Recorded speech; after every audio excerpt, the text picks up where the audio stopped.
Allow the children It's okay. Off your mind. It's okay. Off your mind.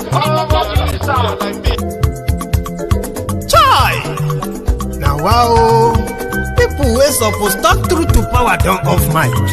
And if we talk, now 500,000 they go summer us, call them hate speech. But fear not, Maiyegun don't come. Him go torchlight every corner, nooks and cranny of all these bad people where they spoil our country.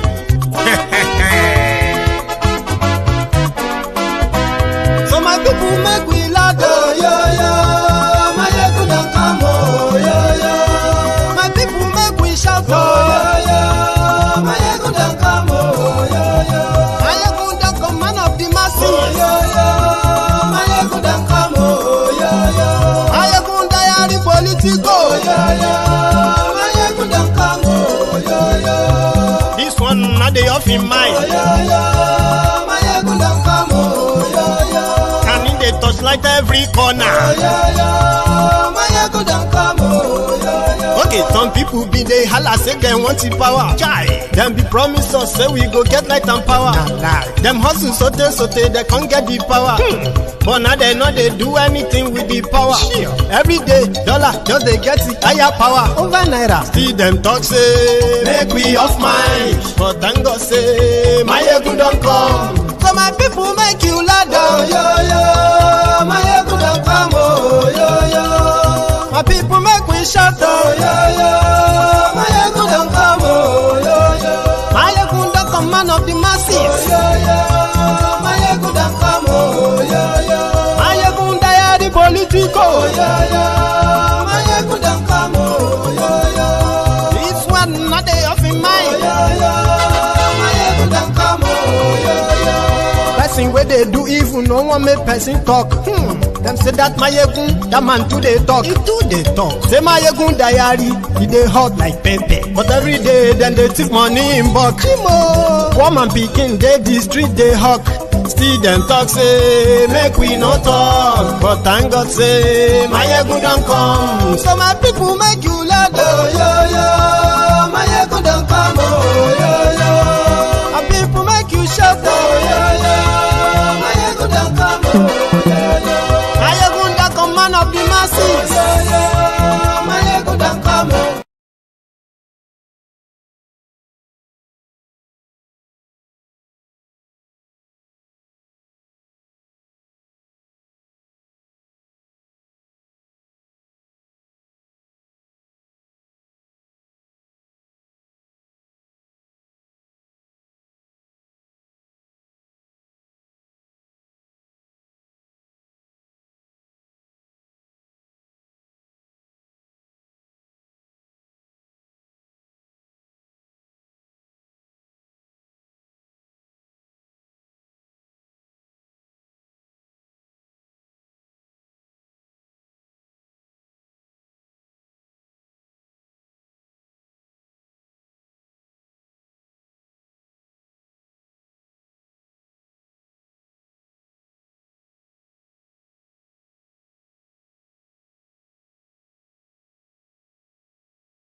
I think we're having the audio off.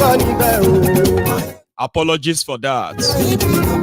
Good morning to you, good afternoon to you, and good evening to you from wherever you are watching from. It is Maiyegun Live.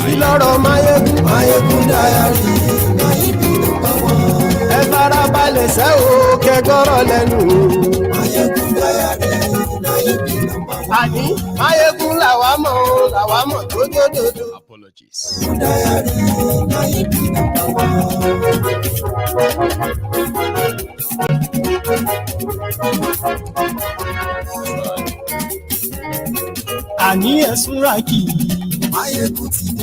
Ignore the critics. I was also criticized that I did not crush Biafra in time. The genocidists, Yakubu Gowon, met with Kolu, and that's what he said.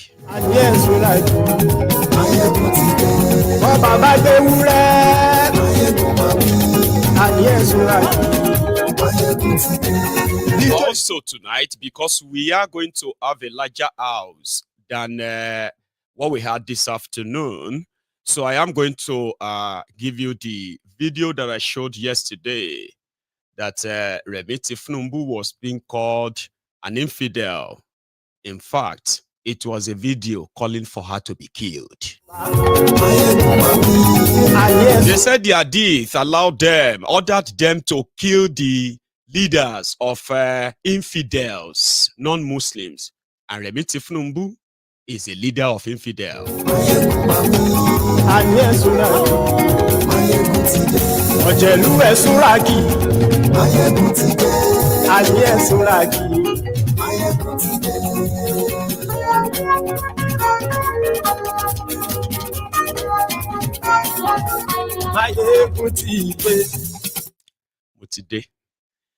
Good evening to you once again. Good afternoon to you, and good morning to you from wherever you are joining from. It is Maiyegun Live. It is another segment in the Temple of Truth tonight that will continue, to shed more light into disjointed contraption called Nigeria and why it will never work. Because Nigeria is a place where criminals have been rewarded greatly. And those who stood up against them were either killed, jailed, or converted.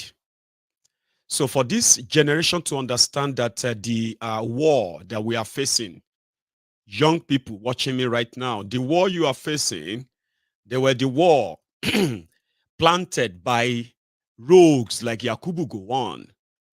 But some will say, maybe he's kept alive to live long enough to see what he lied and lured the country into a genocidal campaign against a region in Nigeria. Like 50 years after that, looking at the Nigeria, maybe they kept people like Obasanjo Gowon alive to see to the total balkanization of what they felt they could keep together under this force arrangement. I mean, we all know how faulty Nigeria is. We have a lot of differences that are pointing to the fact that we shouldn't have been a country in the first place. But understanding our history and learning from them is the only way we will never make the same mistake for our own children to come and fight this same battle. You need to understand what is going on. You need to understand how it affects you. And you also need to understand what can you do in your own capacity to change this. And that's why you're watching Maiyegun tonight again. So Nigerians are complaining. I mean, like, it being power here and there, economic hardship. The numbers are not adding up. But these criminals continue to make, lousy pronouncements. It's going to be this tomorrow. It's going to be that tomorrow. The citizens are panicking. The business community is panicking. The government is panicking. And in this whole chaos, some are learning to adjust.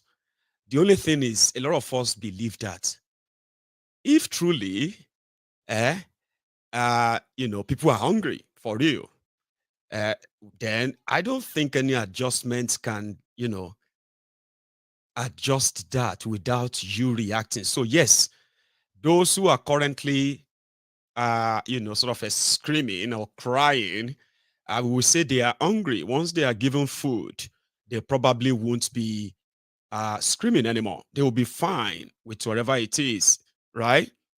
Until those of you who are angry that what you want in your life is not just food. Do you understand? When you realize what they are taking from you or what they have taken from you, and you are really hungry, you want them back. You want good governance, you want a functional system and all that. until when those of you who are in that category are in your massive number, bold enough to ask for something different. For now, they can still continue to give them food. I mean, make them poor, then offer them food, be their savior, and you can control whatever you want of them. I think that is the MO of this rogue. And if you know the Tinubu style of politics, and you remember Adedibu style of politics, violence and Amala politics, Abi, then you go on to look at Arishekola types of politics, religious and Amala politics. I'm just giving you instances where people have used, they have weaponized poverty, okay, to promote their personal agenda, while those people in their large numbers continue to see them not as the cause of their problems or being part of their problems. In fact, they are seeing them as, thank God, at least, if not for him, some people will not even do it. You know what I mean? Like, it is the style of Tinubu's politics. Raise your two hands, one leg. Oh yeah, hit the ground like that. Wow. Again, wow. Then they give you 1,000 or they give you 10,000.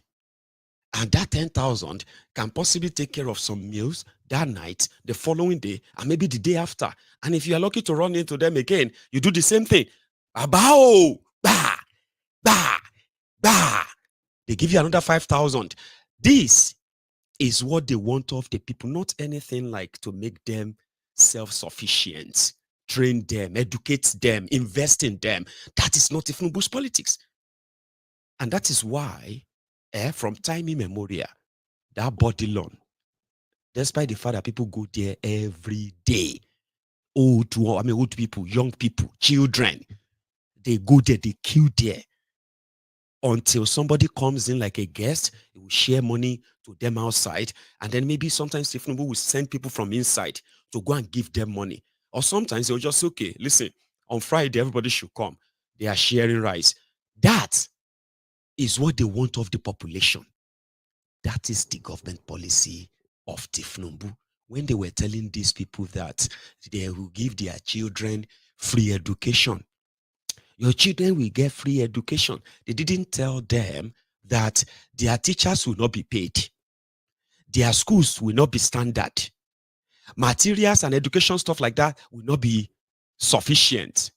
Even if they now struggle to now go through that shallow, ruined educational system, they will then have to go and queue in the labor market. You know, some Nigerians have a way with words, right? Because Nigerians don't like to say, are you in the labor market now? Labor means like to struggle, to work, So labor market means you are looking for a job and you are laboring to get a job. It's like, no. Let's call it, don't call it labor market. In the name of Jesus, it's going to be a favor market for you. Amen. I'm not mocking you. I'm just trying to tell you somehow how they have been consciously or subconsciously managed to program your mind not to see the reason why you went through school where strikes nearly finished you and that your career. You finally graduated and you are in labor market and you can tell how much it is that there is actually no job. The system didn't create means for jobs to be created. But your pastor says, don't call it labor market. In the name of Jesus, it's going to be a favor market for you. And some people came on Sunday with their own testimonies. When pastor was praying in the last survival, what do you call that thing again? Revival. The last revival. And he said, all of you who are graduates, who are looking for a job, I want you to raise up your hand in faith, because as the rest of Nigeria graduates are in labor markets, in the name of Jesus, you are going into the favor market. Now, here is the twist. The following Sunday, one person came out and said, praise. And then you are still there like, me say I raise hand though. The half of the church is full of a graduate without jobs, of course. But one person just got job. What happened to the faith of others? That means they didn't have strong faith.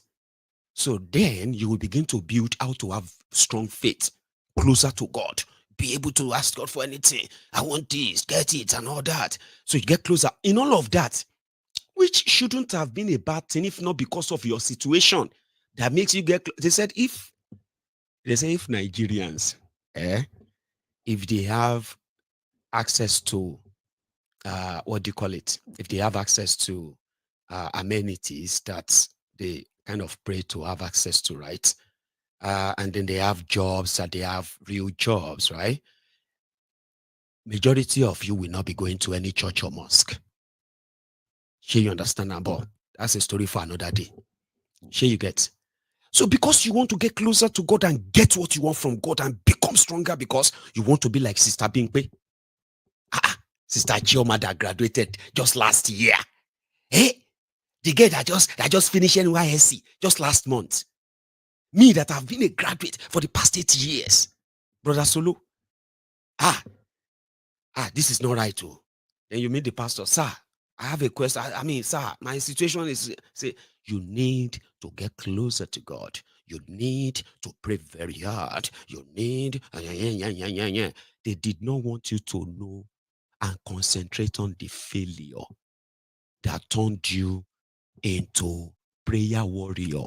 I need, Father, give me $1 million. $1 million. Somebody will never see 1 million naira. Probably have no idea of how to even make a legitimate 1 million naira. Is asking God for, give me $1 million, $10 million. Because someone somewhere told him that if he is faithful, God is a miraculous God and all that. So why am I saying this here is that people have used a lot of things to take your mind. They contribute to impoverishing you, make you jobless, lose your business, devalue your currency, destroy your businesses, destroy your your savings, destroy your pensions, destroy your healthcare system, ruin all things around you so that you can come to them for help. And if you know them very well, it's already like a state policy. Sonweku said, other things they are doing to make sure that people are not suffering, according to them. Since every one of those people who have been shouting says they are hungry, they are hungry. And Tinubu has been giving them more money than before. Okay, let us make the Lagos state government will now do a deal with the cafeterias in Lagos, food canteen in Lagos, restaurants in Lagos, where they will be feeding 1,000 people at every restaurant every day. Maybe you are hungry. You are not in a hurry for 24 hours electricity. You are not in a hurry to see the looters, the criminals that are looting the future, your own future, and the future of your children. You are not in a hurry to see them either jailed or executed for their crime. You are not. You know what I mean? You are not in a hurry for a safe country where farmers can actually go back to their farms. So you are not in a hurry. Okay? You are not in a hurry that a lot of you cannot afford healthcare. What happened right now? People say they are hungry. Let us do something. So you weaponize it. So the moment you walk into a booker in your state and they give you food, 1,000 naira food, 1,500 naira food. You walk out. Abi? That is the impression this guy. So then you can understand that, you see, weaponizing poverty requires building the big net for poverty, drop people in them, right? And then to weaponize it, offer yourself. I mean, don't look like you are government anymore. Be like a good Samaritan. And because what they want is food. It's a policy in Lagos. The third level will be that we are now going to do what we call, the soup bowl, the soup kitchen. We did it also during COVID. We want to identify mama put, caterers that are in your do, and want to be able to feed between 1,000 and 1,500 in every local government per day, at the first instance for the next, 30 to 60 days. So let's watch out the logistics. We are identifying, the caterers already.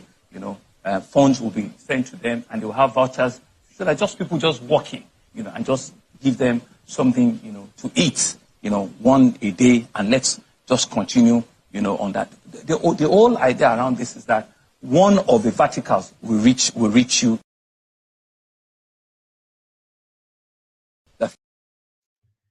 You get that? They'll be the same guys were telling you 9 months ago that Tinubu is working on a package, state by state. In fact, if you flash back, if your Stockholm syndrome is not yet like so bad, like deteriorated, like you've lost it.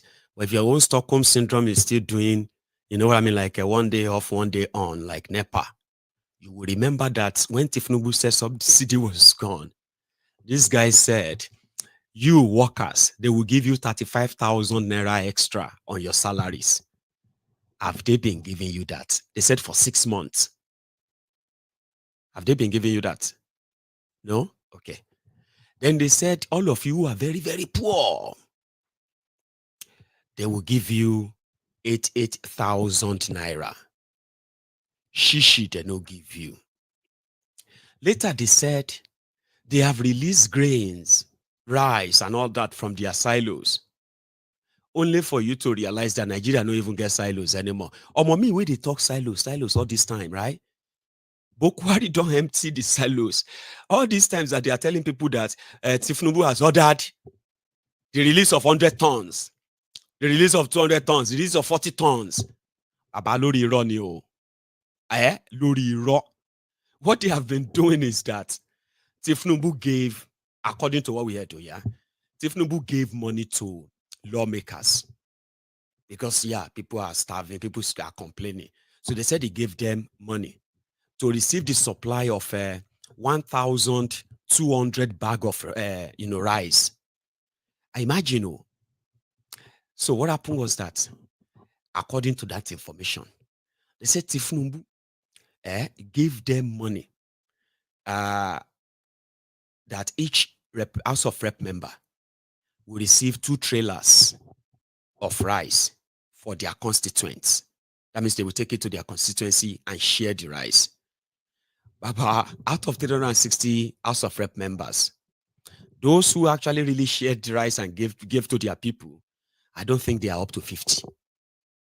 The rest just kept it, possibly either kept the money or maybe there was no money given to all of them in the first place. Okay? But we saw videos where people were sharing. Some collected their own rice on their palm like this. Some collected theirs in a small cup. Because, like, you remember, they still continue to promise you a lot, too. Now, Sonweiku, who is just right there on the spot, just bringing up that idea of, you heard him now, we bring something up like a pot, soup kitchen in your area. We'll just give you some money and you'll be giving, you get voucher to go and eat, we'll start with maybe 1,000, 1,500 every day, for like maybe 2 months. I mean, maybe like for like 30 days or 60, because it's not a policy. Since you said you are hungry, and the money that could have improved your economy, allow you to work and earn your own pay and feed yourself. The money is in the pocket of these rogues. These guys are wearing 100 million naira wristwatch, 200 million naira wristwatch. In the poverty capital of the world. Okay? So what is it going to take them just to say, oh yeah, now let us just give money to they just send money to the private account of people and say, go to your street and feed people. I know they don't do them again now Facebook. So let me bring it back. So what happened is that guys, give me a sec, okay? Just 2 minutes. a minute. People on Facebook, they can no longer see me. Okay. So when I get back, I will continue. Right. Here is another one I want to share with you before we get to that Gowon. Yanzu shi Tinubu mata ta arniya ce, kuma ko arniya oga ce daga cikin arnas. Ita ma hukuncin da Allah ya ce a kashe ta. Don mi tana cikin shugabannin arna. Fasto. Haka Qur'ani ya magana. Jagorora na kahirci Allah ya ce a kashe su. Jama'a in an ce wance fasto ta me matsayinta? Jagora. In an ce liman me matsayin shi? Jagora. To jagororin kahirci Allah ya ce a kashe su. Ba irin ahlul kitabin da Allah ya ce a aura bane ita mata Tinubu. Sannan kuna ganin wanda ya gagara musuluntar da ɗiyani da mata ta shekaru a ce kuma muslim ticket ne. So from the further interpretation, that video you just watched was a Muslim cleric in northern Nigeria calling for the killing of, or should we say, calling for the murder. No, I don't want to use that because that one would be like, they talk about murder, our mother. So I don't want to talk about the mother, their mother. So let's not use murder. Anyway, in a nutshell, that person, I think this one will work well. That imam, was talking to his congregation, okay, that they must remember this, that Hadith told them, and in fact, Hadith instructed them as Muslims to kill infidels. Now, if you now look at Tinubu's wife, she is not just an infidel, non-Muslim. She is, in fact, Oga Pata, because she's a pastor. And what the Hadith instructed them to do is to kill the head of the infidels, kill their leaders, kill those. It's been 48 hours, ladies and gentlemen. I am yet to see any Lagos Abobaku, any Agbadorian, a bad study, a bati dioti, to sound pem. Let's say pim. If it could be like, say, this terrorist Sharia Northy, for some reason, it could be like, say, they are like cats, no, not catuna, cat eater. Somebody will eat cats. Come hold cane.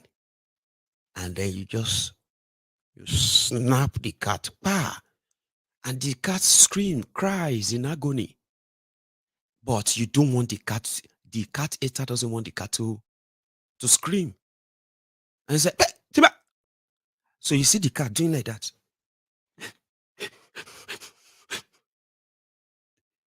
This terrorist killed 3 kings in Yoruba land in a week. I mean, I was probably expecting them to begin to call DSS, because is that not their normal thing? DSS, what kind of a thing is this? In fact, I expected their Daura, the former Daura, now Dokbemu Secret Service or Stupid Service. DSS. Nothing. If they pick the guy up tomorrow, they just want to make everybody just shut up, stop talking about it. About this Afar declared fatwa on Remiti Fnumbu, because the hunger where they land now. And let me know my last new. We will come back to that. If you are a bastard, a bad idiot, or maybe you, in your own kind of a word, you are just a crumb eater, crumb chaser, ass licker, all risers. I mean, I would love to see your reactions to this. Because now only me now they get Mozu. You this Maiyegun. You this Maiyegun. You will see, you will see, you will see. My own still better small. The African Wahala. Welcome to the temple. So the Facebook is back. For those on Facebook. You see waiting at the face? Anyway. All of una the Igbo obsessed lunatics. The Lagos Abobakus. The ones that are so triggered when you mentioned anything Igbo beside them. My dear brother, you will see grown-up adults, supposedly educated morons. They will start wanking in public. This Igbo they want to control us. These Igbo people, they hate us. These Igbo people want to kill us. These Igbo people want to take over our land. This Igbo, this or that. Educated morons. Oh. You this Maiyegun, you are not supposed to, you don't see anything good in Nigeria. Say something good about Nigeria. They will be wanking in public. And I was like, come on, man, how useless can people be? They just threatened Remy, and you are not angry. You are like that scared cat. I say, how come everybody is not talking? I say, they don't bond them well. Wait till they won't talk. Yes, wait till they won't talk. Sir, what do you mean? You are talking about the almighty Agbadorians, the crumb beaters. Wait for them. Wait, make them wake up. Wait, let them say, why did I know you talk, wait till they won't talk. Even Remy from Aragon cannot talk. I say, so it can't be like say we watch video thing like and then people like us who are now asking them, like, you know, Agbadorians, what are you going to do about this? How come all of you are like completely lost, cowards, and you are like, it's like your tongues have been glued? I was expecting rage. This is a threat. And you see that threat if you are like a non-Muslim. The same way they see Remy Surutu, abi Remy Werepe. Teresa Mendoza, Abuja. Some people like that, you know. You watch that Queen of the South, Abi. You know Teresa Mendoza. You remember that became the Queen of the South. Yeah. And yeah, you know the business, Abi. And then you remember Escobati. Pablo Escobati. Escobati. Pablo, your own Pablo. His wife is Teresa Mendoza. They were all involved in that drug trade, drug deal, I mean, all of that, heroin trafficking, as well as money laundering. That's why I call her Teresa Mendoza, Abuja. Teresa Mendoza, Abuja self no go do pay. So it can't be like say all of us where they pass, because you know go talk in it. And they are there like, will you leave me alone? Will you leave us alone? Kind of like, you know, like, what's your business? What is your business? You these Igbo people, you want to take over our land. You want to shake it. On threatening first lady, you know, they are already threatening your Remy. You know, you have nothing to say, Abi. Who is threatening Remy? Did anybody threaten anybody? Say, Olori Ibu. So you don't know they are threatening Abi. Why do you all like to divide Nigeria? Why do you all like problem with Nigeria? Why are you happy that Nigeria is having Olori Bruku? One share threatening Remiton. React. Do something. Or say something. You were infidel Bruku. Let's say they kill any of you will be say non-Muslim. Starting from with Remy. Talk, say something. Femisile. But when you turn out in me, you go get Mozu. Now Igbos you get Mozu on. You these Igbo people, you can face people where they threaten you weary. I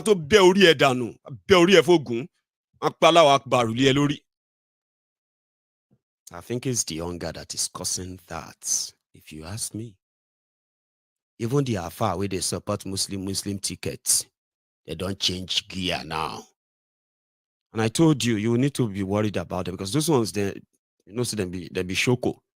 Be see me lie. Alhamdulillah, be see me lie from the beginning. Alhamdulillah, at the end of the day, even Bojuri Omuelo Gidano.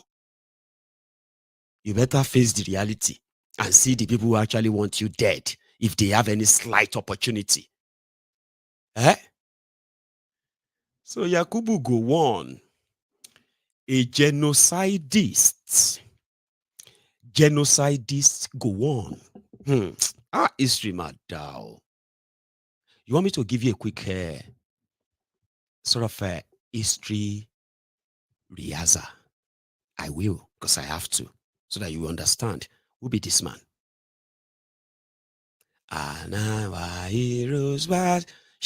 Okay, yeah, I think I remember. The labor no, that's not how they sing it. How do you sing that again? The heroes past shall never be in vain. Your heroes past are criminals. 99% of your heroes past, they were genocidists, criminals, destiny killers, selfish, greedy bastards. Write that down. Write it down. It should be word on marble. That is what you should describe your heroes past, because you see this course, this path that we have found ourselves. I don't beg anybody to bomb me for Nigeria. That is why, if when this heaven, whether they talk, when we see Baba God face to face, we need to have one-on-one with the angel where they issue departure ticket for everybody. Like say everybody, yeah, you take, but you can't open your ticket until you arrive at your destination. I arrive at my destination at the year. Who should you? Oh, they don't take light again. No, the doctors are going on strike this evening. No, the teachers have said that they are not resuming work after about a 1 year strike. I say, what? We must have a shot when I get to heaven. So you get, none of us choose where we should be born, but we found ourselves. Where we found ourselves, you open your eyes. You see everybody. You don't understand why they are laughing, but they're also looking angry at the same time. As a baby, you're like, what the hell? Are they happy or crying? I don't even understand. Like, you are wondering. And gradually, you are beginning to understand that Atideo, Nijalong Pebio, survivor of the fittest, to make it 5 years. Baba champion, Ogunlaye, sure you get, right from when you are conceived, you are the only surviving Shena spam, abi whatever abi, the surviving spam and egg. Ogunlojao, you can't open your eyes now. Nigeria, they can't burn you. Where it be like say the entire universe is already leading you by 4-0. No skill, no knowledge, no nothing, no idea what it is all about. What could you they just throw you inside it? You are now finding your way inside the whole darkness. From childhood, the people that orchestrated that, one of them is this Yakubu Gowon. Okay? And the history is like, there were these serious, more or less like ethnic cleansing in northern Nigeria. Any small thing like this, they don't kill people. Who are the people they will kill? Infidels, most of them Igbos. In fact, it became more like they became the target. Since 1944, they kill Igbos in Kano. It got so bad that it became like the right for you to hate them. You see this one that they are now making all of you to hate Igbos. And some of you can't even explain why. You don't even understand why. You just know they told you. The Igbos are this, the Igbos are that, and it is your responsibility to just hate them for what it is. And I bet you, there were Igbos too. They were also warned. Maybe their own parents didn't tell them to hate us, the rest of Nigeria. Maybe they just warned them, be careful of them. Be careful of them. They can gang up and do this. And there are those who actually grew up knowing that. But there are many of you that are today. I hate Igbo. I hate them gone. I swear. I say, wait, Baba, calm down. Every time they believe that, they always believe that. Baba, why? If they believe that, you self believe that now, like you self do like this now, be waiting. You're not supposed to get mad like this. The Igbo man collect your wife. Or something happen. No. Igbo man go collect my wife. They mad. Wait to go cause him. I know they do anything with it. Because listen, this whole thing that a lot of you actually like passionately hate them, and some of you are doing your best to pretend that you don't. Some of you are so good at it. I'm glad that a lot of us are learning and relearning and understanding the genesis of all of this. So historically, the killings have they started in the north. Innocent men and women, businesses destroyed, to the point that it became a concern for when Nigeria was negotiating for independence. So at the end of the day, they allowed everybody to keep their regions, respect that, and a system was put in place. But the killings, attacks on Igbo at any slight or no provocation, historically, only started probably 300. So around that time, it became more concerning to the point that when the likes of Kaduna Ezeugu, who was born and raised in northern Nigeria, never even been to the eastern part of Nigeria. Even when he joined the army, he signed up as a northerner. But he was of eastern part parent, okay? Kaduna Ezeugu and their group in the military then, when you still had educated, supposedly patriotic few in your military who actually believe in the idea of Nigeria. They thought they were saving us. They were saving me and you from what is now our own destiny. A country divided with so much hatred over nothing. That's what they thought they were doing. They didn't know that their action was in fact going to lead to a program where millions of people are going to die. They saw through that tribal ethnic bigotry in high places, taking root and spreading fast. And to them, we need to stop these lunatics. That was their own mistake that changed the course of history generally and finally. So what happened? The head of ethnic hateful politics, Amadu Bello Sardauna, was killed. And that coup did not succeed. The man that then moved and mobilized the then available leftover military that were not loyal to the coupists, Aguiyi Ironsi, the man who led the leftover Nigerian army to stop the coup, ended up being blamed for what happened after. And what did Ironsi do? After stopping the coup, they arrested the coupists, some of them. They killed some. So by the time they picked all these coupists, they discovered that majority of them are from the south. Yorubas, Igbos, Ijos, Ishekiris, and all that, including some few northerners too, Middle Beltans. These were those behind it. But they had to make it an Igbo coup when the man that stopped the coup failed to prosecute the arrested coupists.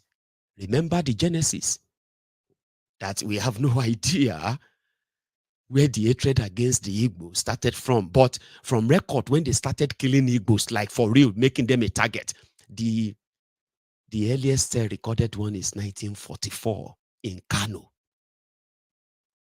Aguiyi Ironsi didn't prosecute. They expected Aguiyi Ironsi. And who were they? These were other junior officers. Muritala Muhammad, Yakubu Gowon, Buhari, and few of them like that. I can't remember all their names. They were young officers. The northern officers, they were so pained that they have killed their leader, because Sardauna was the man who orchestrated majority of them's entrance into the military and the quota system rapid promotions that they got as well. Sardauna was like their god. He died. Irosi won't prosecute the arrested coupists. He won't kill them. Then Irosi now made one final unforgivable mistake.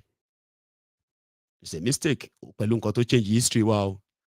Irosi cancelled the regional system of government.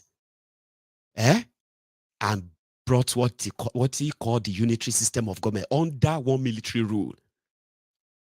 6 months after that, Muritala and other northern military officers, they led another coup. Irosi was killed. So were other soldiers. And when they did all of that, their intention was to go back to northern Nigeria. In fact, they actually ran back to northern Nigeria. They were expecting war. Yeah, they were expecting war. They just killed Irosi, killed some Igbos. They went into the barracks. They killed Igbo officers. They marched Igbo officers out of barracks, their family members, everything. They shot and killed them.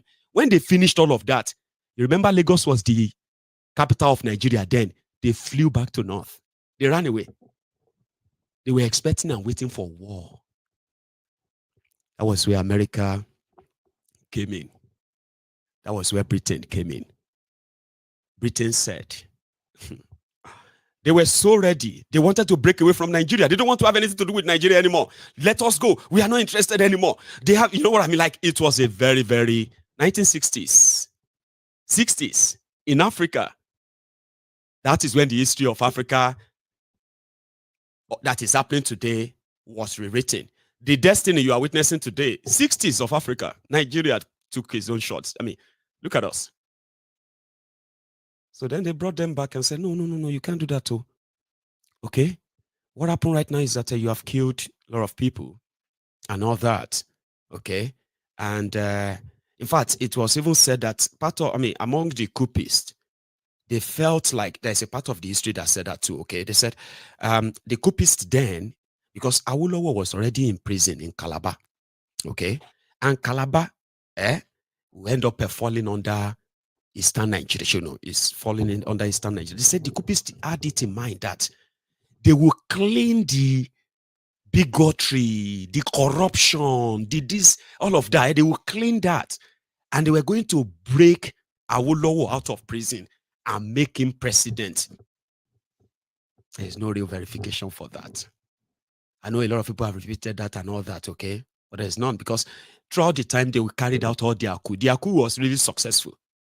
Until the last minute when they said, until last minute, it was almost successful. There was never an attempt to break Awolowo out of prison by the coupists. Okay? There was no time to break him out. And that was why when Awolowo was released, Ojukwu was the military governor of Eastern Nigeria. And that was before the war. That was after Gowon had become the head of state. So how did Gowon become head of state? At the age of 28 or 29, he became the head of state of Nigeria. Because then, majority of this Muritala and the rest of them, okay, they said Gowon by then was the highest ranking officer among them. They were young. They were so young. They were not older. The oldest among them was probably maybe 33, 34. They were young guys. So they had all this written out for Gowon. And this is now where the story of which Gowon became a genocidist came on. So immediately Gowon became the presidiot, the military head of state. So the conversation then was like, okay, the country should heal. And the country should find means of going back to the old system. But somehow, it was time to consolidate power, Joe. We are not sharing this power again. That's not how it's going to be. And in fact, there's no regional system anymore. So what we are going to do is we're going to break everything to states and all that. So they had this planned, okay? But the same attack on Igbos, the Southerners continued to go, and they were calling on Ojukwu, their own military governor, after July 1966. Ojukwu was appointed the military head of state for Eastern Nigeria. So they were calling on him to come to their rescue. It got to a stage Ojukwu was asking Igbos to return back to the East. But it wasn't really a thing then. Then this conversation about if they are not going to go back to regional system, like, you know what I mean? Like then the eastern part of Nigeria will either go for autonomy or a referendum. But they conducted referendum in eastern Nigeria. They conducted referendum in all this, the place you call Niger Delta today. The name Biafra was given by a man from the same Niger Delta. The place they call Niger Delta today. It was all eastern Nigeria. They all voted that they wanted Biafra. They wanted an autonomous region. You won't believe it. Nigerians didn't even conduct referendum for independence to ask Nigerians and people inside that space if they wanted a country called Nigeria and they want independence. No. It was just political argument. We want it. They will go to London, Lancaster House in London, go and argue, go back to Nigeria, continue their own business there, go back to London, go and seek for more power, so that power to do this and do that. They will come to London. That was how they got independence for Nigeria. There was never any fight for independence per se, except for few that they actually sent to jail and all that. Here you get. They conducted the referendum in that part of Nigeria. Ojukwu, who was the head of that region at the time, then had no choice but to go back and discuss that with Gowon. Listen, this is what my people are discussing, and this is what we are trying to do to protect the people of Igbo land and Igbo origin in the land that they can feel safe.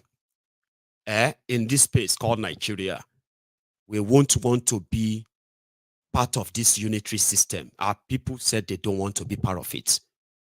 And we would love to start the conversation around that. But the conversation took them. It was like gentleman conversation, like, okay, what do we do to this whole problem? What can we do? And all that. Baba, they went to Ghana, Aburi, where they invited other Africans, some Nigerians as well. Like, they all went there. Representatives of Biafra, representatives of Nigeria, other West African and other African representatives, they were there in Aburi for over a week. They were discussing the issue of Biafra and Nigeria. Gowon, at the end of the whole deliberation, Gowon agreed to a resolution that they believe will be a form of a confederation. The eastern part of Nigeria will still be part of Nigeria, but it will be autonomous. Okay? It will have its own everything. Defense, currency, stuff like that. But they will still be part of Nigeria where any shared interest, like area of security, area of other things like that, okay, can be sort of mutually agreed. And they kind of opened bottles of wines. They shared wines because it was sort of like, this is it. This sort of protects the Igbos. And it will also protect Nigeria from sliding into civil war. I wasn't born then. And this is what I learned from that history, ladies and gentlemen. When they got back to Nigeria, a gentleman agreement, resolution that was supposed to be binding, Ojukwu had a copy, Gowon had a copy. So Gowon returned back to Nigeria as head of state.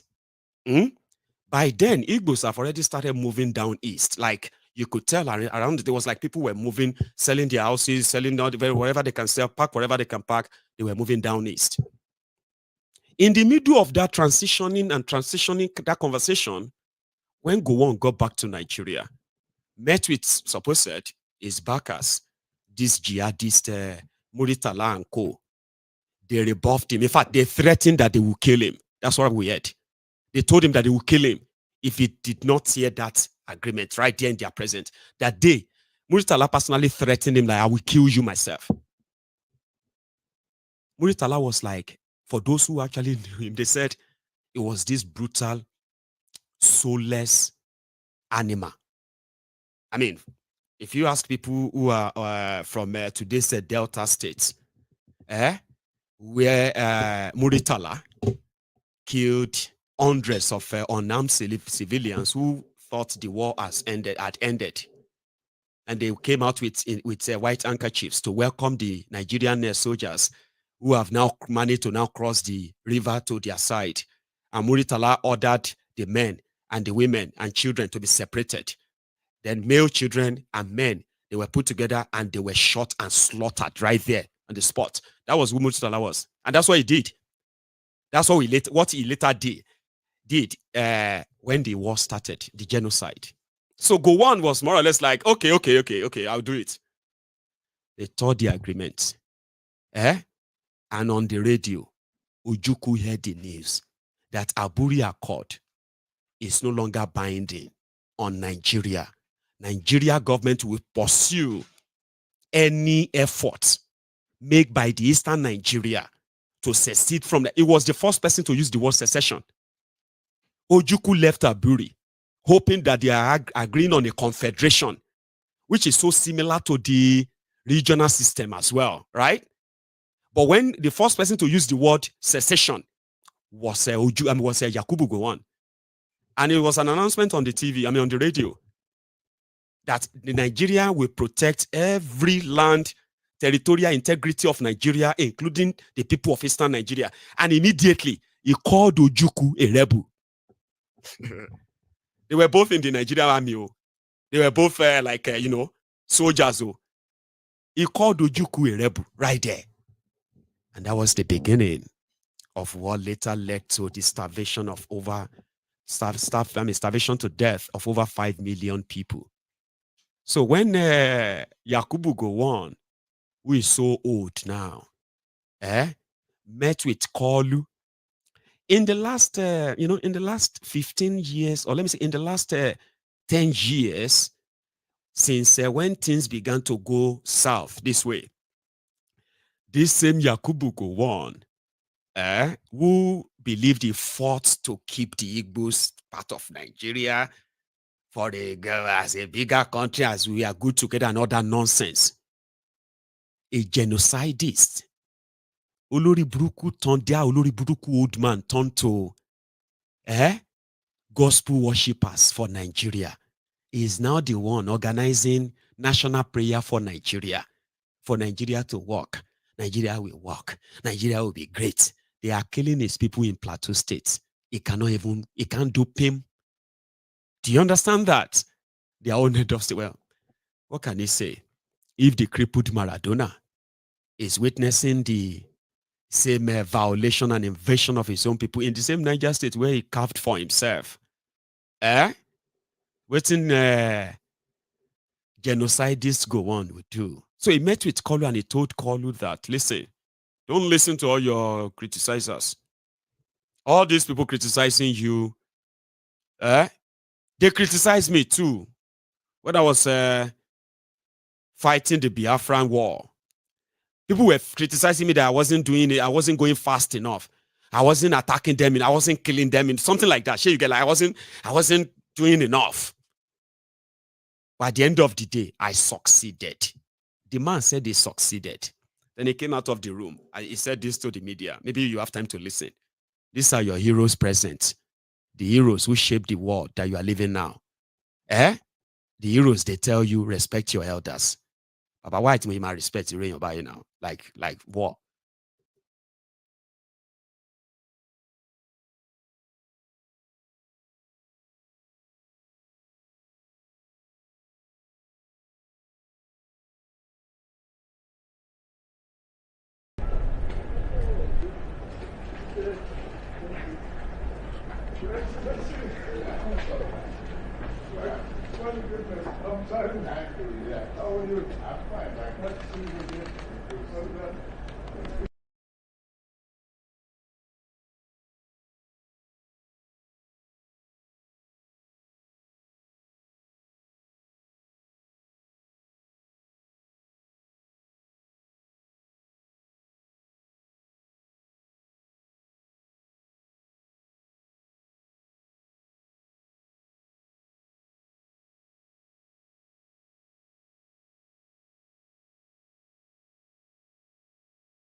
Well, I think you wouldn't believe it, but this is my first visit to Mr. President since the inauguration, but I was there at the inauguration to wish him well and all success.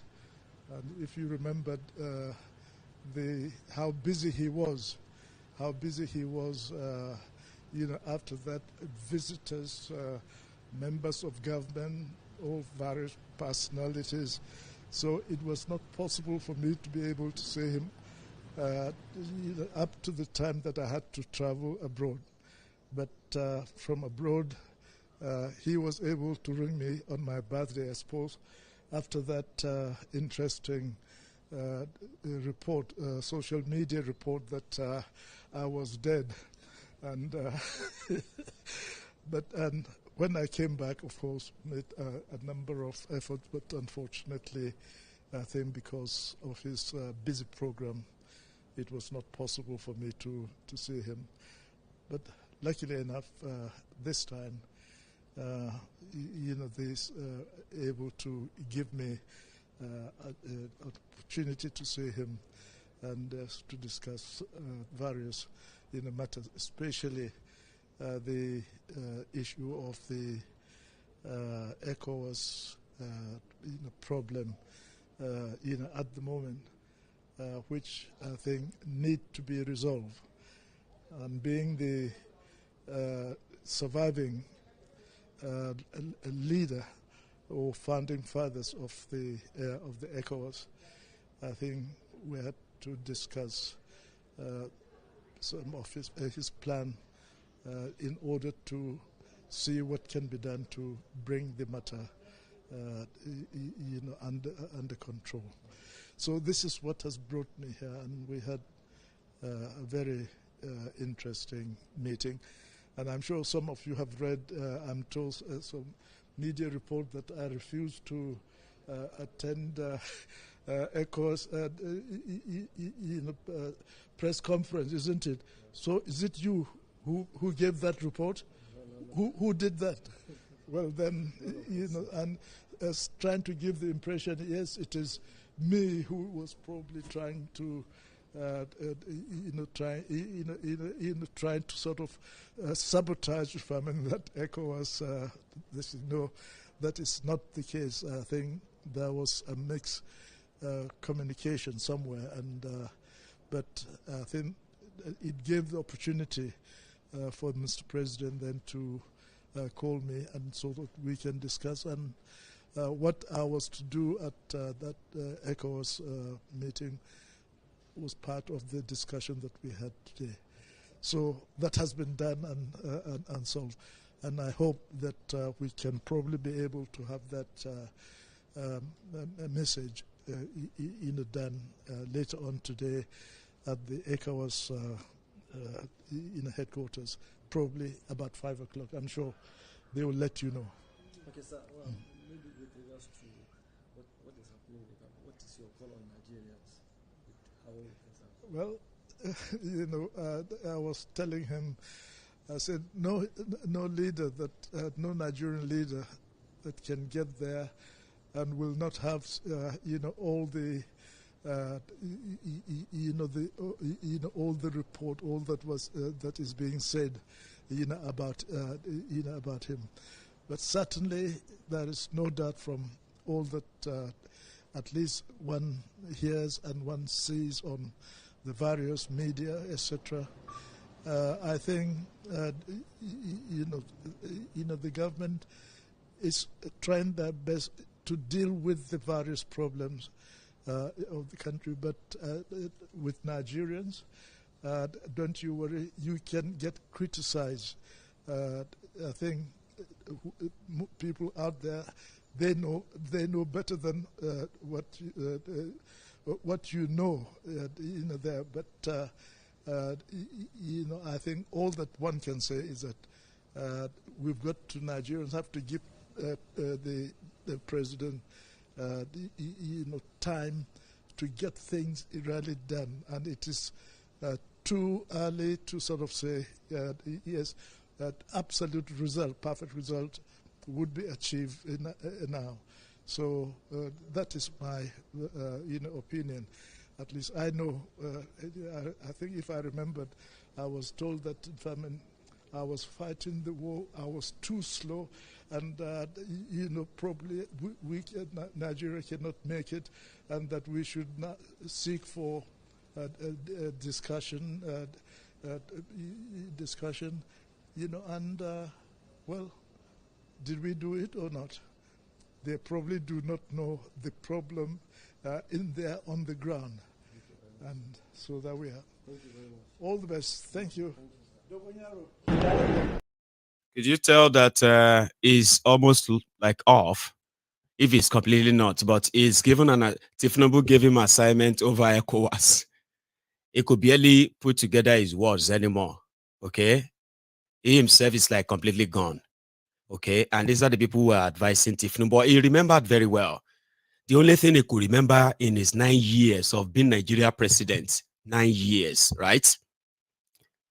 All he could remember was how he said he fought the war. I could remember that some people were saying we were too slow when we were fighting the war, that maybe Nigeria would not make it. But did we do it? Did we do it? That is the only pride he has. And he's been, in the last 10 years, as far as I can remember, championing prayer for Nigeria. He was the one who declared no winner, no vanquish. And that is why genocidists were rewarded. Some of them even died. They died, like some would say, they died somehow like disgracefully. The same Muritala was killed like a mad dog.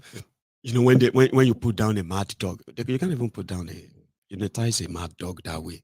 He was killed like a worthless piece of shit that he was. But what did Nigeria do? He's a hero. Your heroes passed. They even make money for him. They put his name on their airports. Put his name on their currency. A murderer. And that's exactly the generation this criminal also came from. But look at them. You need to be patient with Tinubu, he said. Be patient. Give him time. He's working everything there. With everything on. I want fossils. So every time I see his face, honestly, I just feel so angry. That is the guy behind what all of us are now facing today. Okay? Those are the people who are behind the propaganda of one Nigeria that was never won. Those are the people who saw through the death of millions of people that could still be alive, that could have contributed greatly to humanity. This bunch of Olori Brukus that never really added anything but misery and then poverty, backwardness.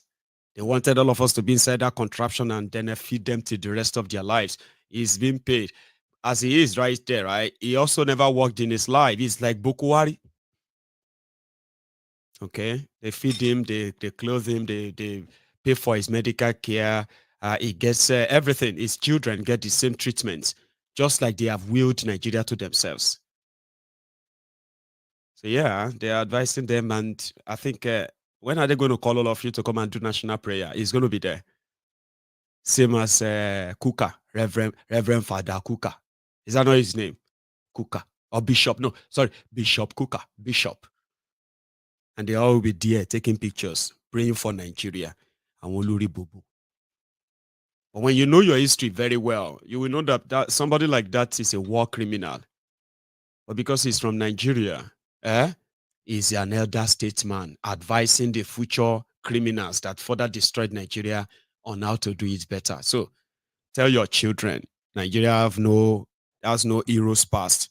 Nigeria has living and past criminals who wrote themselves and awarded themselves different kind of titles, okay, while they were ruining the generations' future generations and all that. Anyway, let's go back to the person who threatened your first lady. You want to hear it again? Do you hear, Usa? Mata Tinubu, Kaferino, Yamutu, Yakari, and others, Abi. I will keep putting it on your faces. Right there.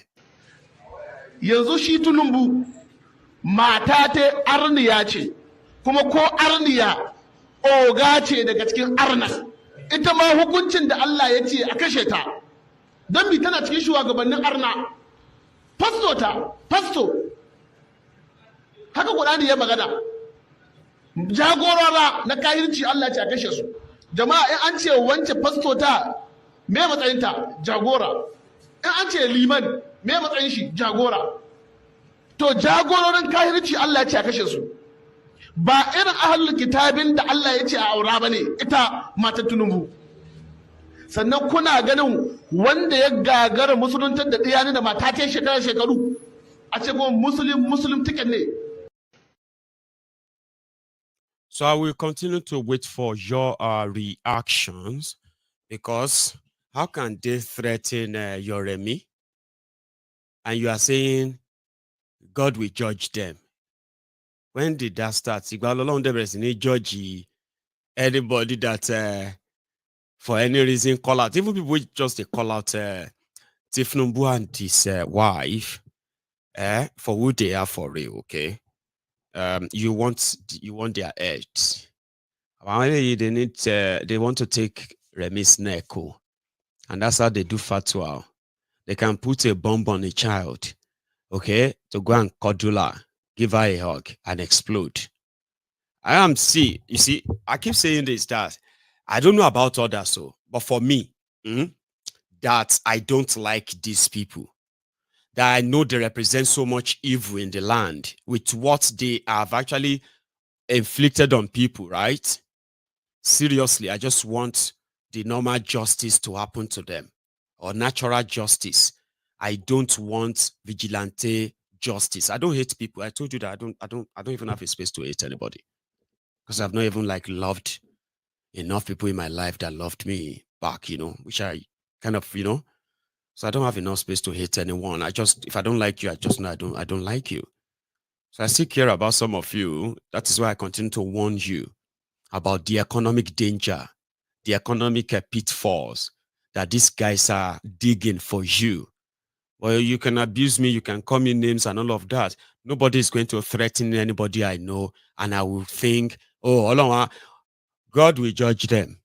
Let's leave them to God, Maiyegun. Just leave them to God. I have seen obedience, and I've seen majority of them, if not all of them. They are passionate for a working country. At a point, right, they won't even care who is giving them a better country, a working system. Okay? They want one, but you don't want that. You want a country where you continue to live on hope, expectation over nothing. Where you see them do nothing, and then you kind of still expect that maybe they are doing something they are not telling you that is going to change your life and the rest of that. So people who want something good doesn't mean that they want evil to happen to you. You see the obedience today, we're like, error, we are going to vote for Tinubu in 2027. We will do it again. The Igbos who are telling you today that after all the hatred against them, they are now saying, we are going to follow Tinubu. You see, they do not actually wish this to happen. But because a lot of them knows that this is going to happen. You know something about knowing that something is going to go bad? The worst thing about knowing that something is going to go bad is that not knowing how bad it's going to be. There are people who believe that once Tinubu take charge of your Nigeria, you are going to begin to you are going to begin to miss Bokwari. Those who said that, it's not because they wish that on you or they wish that on themselves. It is because they have an idea that things are really going to go bad, though. Things are going to go bad, though. Even me, where they tell you, the worst part is that I do not know how bad this is going to be, how worse it's going to be. I don't know what is going to be the rock bottom, okay? That's going to be like, it's not going down anymore. This is it. It can't go down. It can't be worse than this. I don't know. That's the worst part. But that doesn't mean that I want that to happen to you. That doesn't mean that I hate you. That doesn't mean that I want you to lose your business or lose your job or even lose your life. I wouldn't want that. But if I know that the actions of these rogues can lead to you losing your life, losing your job, losing your businesses, and all of that, I will speak out. Then you will hate me and say, oh, why are you talking like this? Is it because you don't like this country? Why do you hate this country? Even if you hate the politician, you should not hate your country like this. You are trying to turn it around and make it look like every day I'm wishing you bad. Not that those who are actually doing things, that the consequences of the action is affecting you so terribly. You are not concerned about that per se. You are worried more about me that is actually warning you, making you understand what is going on around you. And then all of a sudden, they started happening. And I'm like, you see what just happened now? See, this one is happening now. Did you see that? And then you turn around again, still not serious with your lives. You still turn around again and say, are you mocking us? Are you happy that we are suffering? No. You are going to suffer more if you continue with that attitude. The attitude of thinking, you can try and turn the table, ignore the obvious, and expect the problem to go away. It won't go away. If I am your therapy, the one that helps you to manage your depression, since this is what they have unleashed on all of us, that still doesn't give you the right to ignore the obvious. I am not the reasons why whatever you are going through right now, why you are going through them. I am not. I might be aware enough that I told you I wanted you to be aware as well. So I raised alarm. You called me an alarmist. Okay? But that is not my fault. Somebody is responsible for that.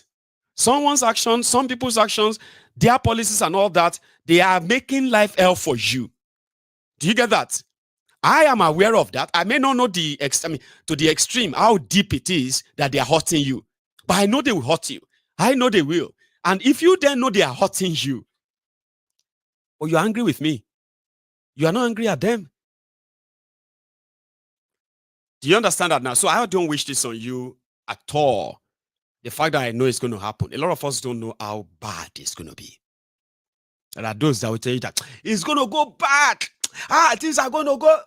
It doesn't mean that they do know. In fact, if you probably check them very well, inside of them, they really do not want that to happen. People want a place where they will feel safe. Their children will feel safe. They can indeed thrive to become something, make something for themselves, be useful to themselves, be useful to their family, be useful to their community, be useful to their country. Something, that's what a lot of people just want to see. But then you are watching those who are making that impossible by their actions. Then they are turning around and blaming you. That is because you always wish bad. Why do you always wish bad on your country? Why do you always wish bad? I say, they wish bad. Okay. Do you wish good for Nigeria? Do you? Yes, I always pray for I wish good for you. They pray for Nigeria. You wish good for Nigeria. And you they support APC. Like you don't know that you are mad, Abby.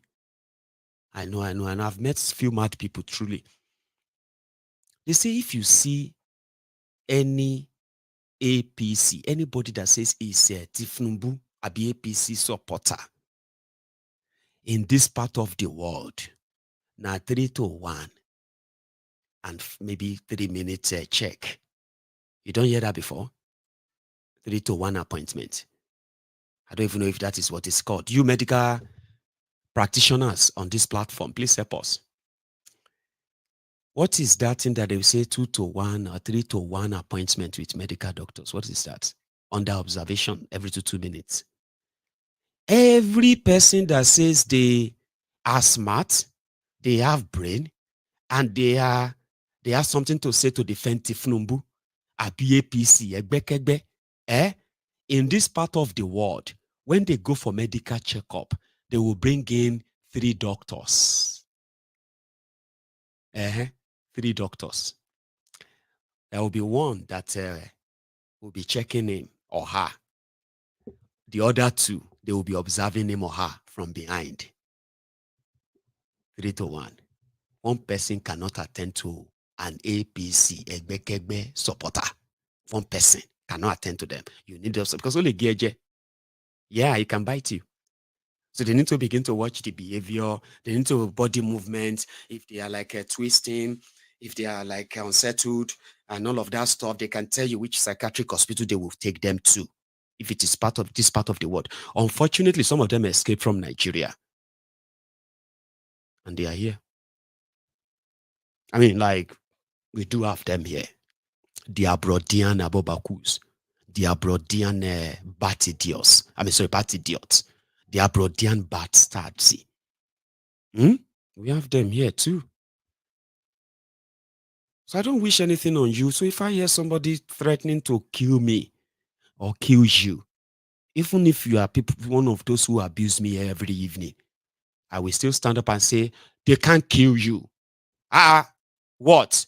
Kilagbe kileju. Waiting we carry, waiting you throw. Kilagbe kileju.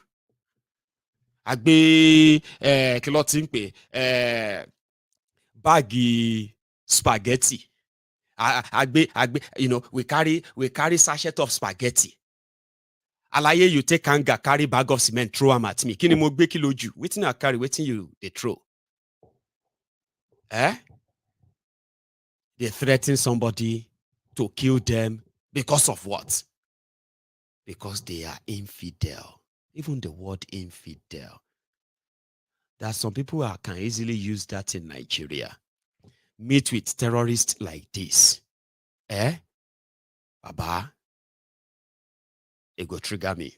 You've seen this? Is it true that some bodies that Israel released is missing organs or skin? We hear about these things. We need you to clarify them for us. About 30,000 people were killed. There are about 13,000 are children, 10,000 women. They killed about 127 journalists were killed on purpose. We have about 160 of the medical team, doctors and nurses. We have about 35 of the civil defense. You know, even the UNRWA, the United Nations, about 112 people were killed. And how many times would they tell you before you know that Nigeria is not for you? Now they never leave you. They have left you behind. Photo, not be juju be that. Sorry. It's a terrorist sympathizer in Nigeria. Getting here time. Steady. So, if you hear that they say, this idea of being an infidel, those are people who promote that. Somebody, there are some certain things that we need to understand, okay? Me, when I talk about things, they are mostly things that I believe they have either direct or indirect impact on things that will impact on me or the people I love. That's the thing. Those are the reason why you see me talk about your pastor is because when your pastor comes out and the headline and the video says, God told me, blah, blah, blah, blah, blah, blah, I understand. I know their game. You see, that doesn't mean that I am coming for your religion. Okay? Now, when I talk about, for example, if I have to talk about something that is happening abroad, that is outside Nigeria, it will have to have something to do with Nigeria before you will see me even mention it. Apart from that, everything I believe about everything that has nothing to do with my discussed subjects or what have you every now and then, right? They are my personal stuff. But see, somebody sent me something, right? And that person was like reacting to this Hamas terrorist in Nigeria. And probably they watched the video. They are among the people who somehow believe that because they are standing with Palestine, because they are standing with Hamas. Hamas is freedom fighters. They are freedom fighters. So to them, Hamas are freedom fighters, and they are fighting for Palestine. Especially look at what Israel is doing in Gaza and all of that stuff. Okay, so they watched my broadcast last night talking about that Hamas terrorist. And then I was like, when in that video I said, when Hamas, the Hamas terrorists, when they invaded a music festival in Israel on October 7 that we all saw all everywhere. What were they thinking? For everybody who know Israel very well, in fact, they that shared border with Israel, okay, who knows what Israel is capable of, then they organized a terrorist attack to attack civilians that we saw their videos, we saw their pictures and all of that. They now took them into that same Gaza. Okay. And we saw all of that. It wouldn't have been something I want to kind of discuss with you because opinions varies on them. Okay. So personally, I was like, what were they thinking? So they expected Israel to start begging them to bring those people they kidnapped and those they killed. So even if they have history that they say, okay, Israel is suppressing them, Israel is this or that, and all of that stuff, okay? But when you went ahead and attacked a music festival and you killed people, what were you thinking? Now, people are saying that, I believe too, like, Israel, that is now going so extreme. A lot of people have condemned them. They have told them to cease fire, reduce all these casualties, stop all these killings. But the question is, what were these guys thinking, these terrorists thinking, when they did what they did? So if I call them terrorists, that, listen, do not come to Nigeria, where we are already dealing with local terrorists that are being funded and inspired by outside terrorist groups. And do not drag Nigeria into your war in your, in Gaza and all these places. Can you please not?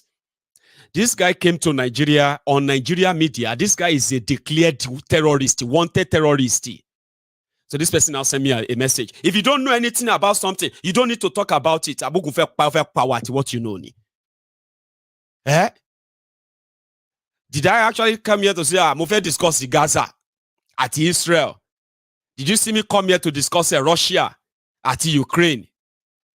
So you want to come and sort of teach me to understand what is going on in Gaza and Israel when a terrorist. So some of these guys believe that standing with Hamas is also standing with Palestine, because Hamas is fighting for Palestine freedom. Now, people who have this idea, they are the same people that will tell you that, do you know how many times Israel has been killing them? So because they now went to the music festival, because of that alone, because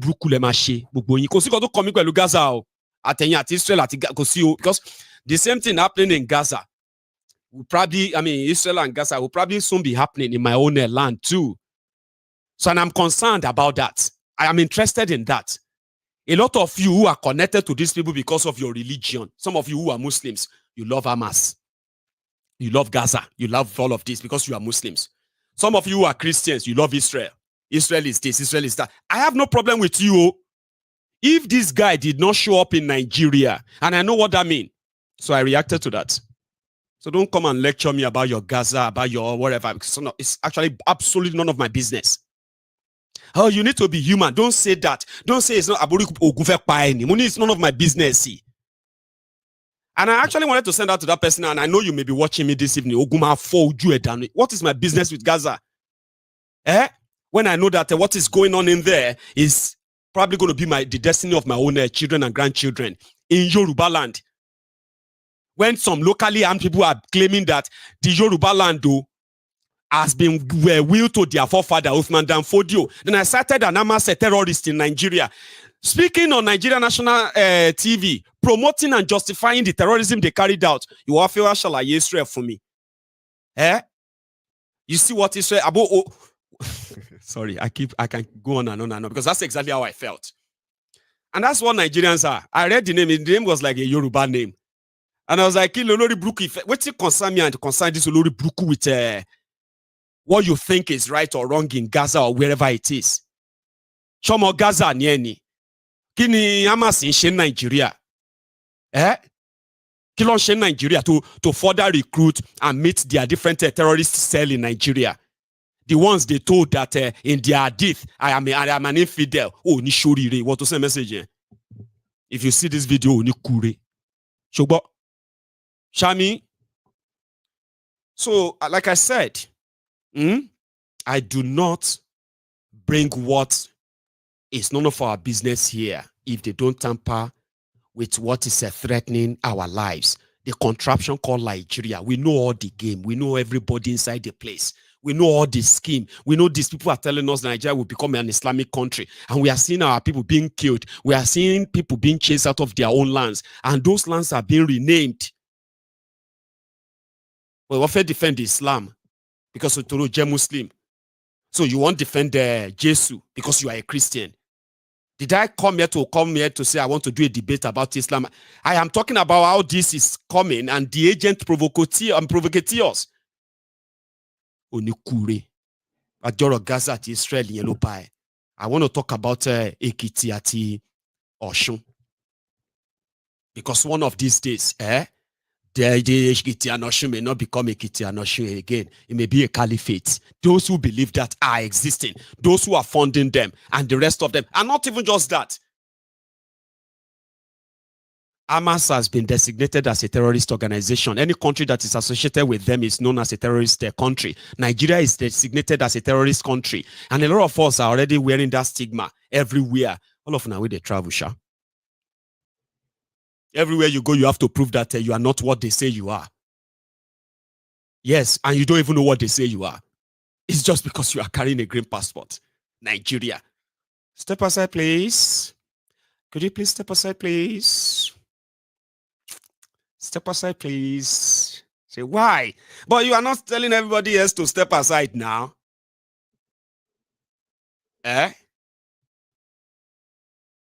Why is it just me? Is it because I'm a Nigerian?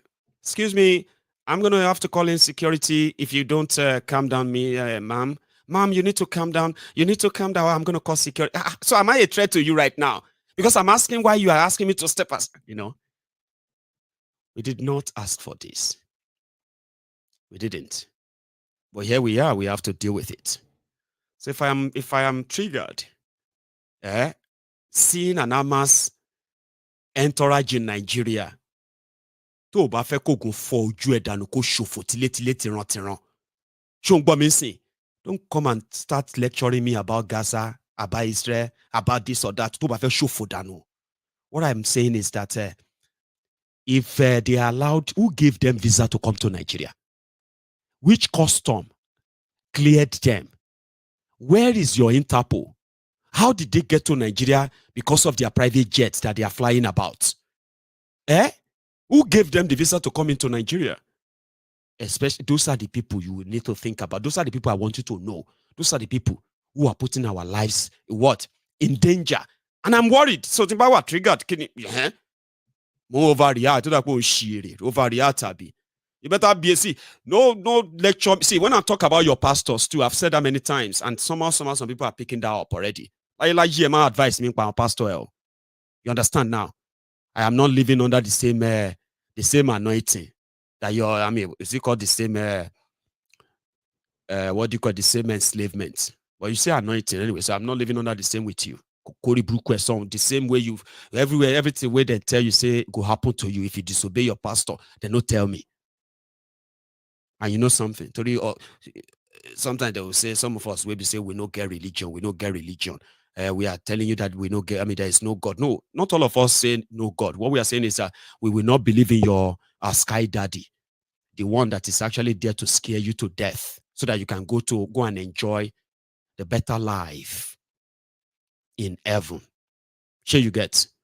So everything we then tell you in your Islam, they don't tell me. You know, I know they're under control of him. Sure you understand? Everything we then tell you about your Christianity, they don't tell me. I know hear them. You know why? Before them bring that thing come Africa, we have been existing for thousands of years. They can't call it salvation. I'm not wine meal, not the wine meal. Sure you get now. Because some of us are really like we are really educated though. So if you are so scared, the minute number of you, then I want to be part of those ones where we say they don't follow any of those. And then wherever they are going, I'll go there. Especially the Chinese. As well as those people who died, our ancestors that died before, before 18, no, is that 18? No, I think that was 16, 17.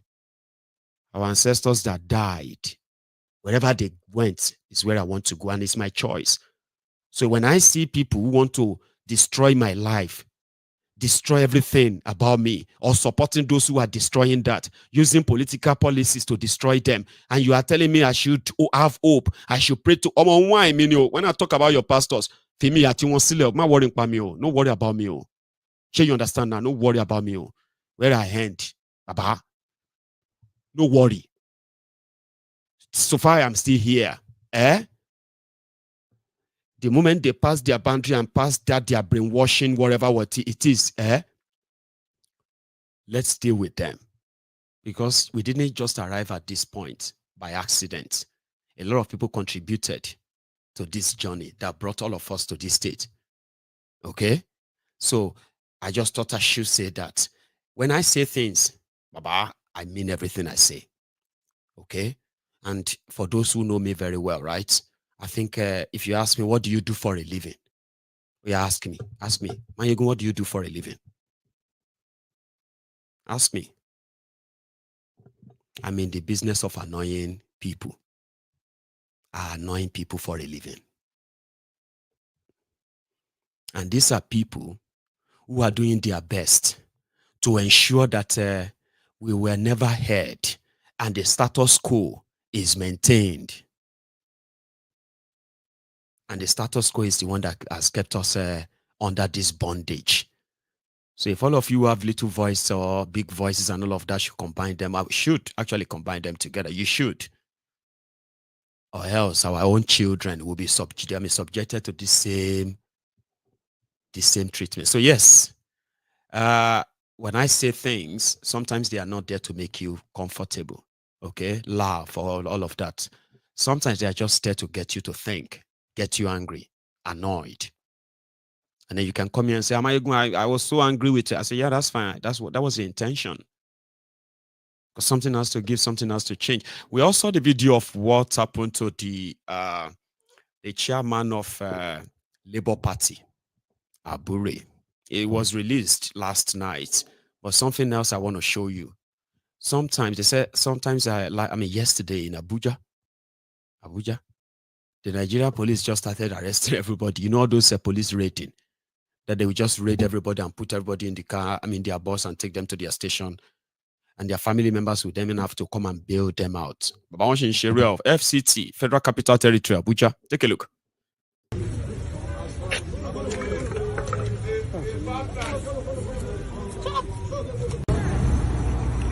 My name is Mrs. Guana. My husband was arrested on Sunday. He's working with CGC Chinese company. He went to work on Saturday, he worked through the night, and he returned on Sunday evening. On his way to buy a card, that's where they picked him in POS. SARS picked him back? Yes. They did not say why they were picking him? Yes, so there was no reason. Since Sunday, have you had access to him? Yes. I had access to him, that was yesterday. Only to give him. Did you pay money to enter inside? Yes, I did. How much did you pay, please? I paid 1,000. 1,000? Yes. Alright. Are they telling you anything? What did they say he committed? What crime? Nothing. They are just locking him up. Yes. For 3 days. Yes. Thank you. Please, ma.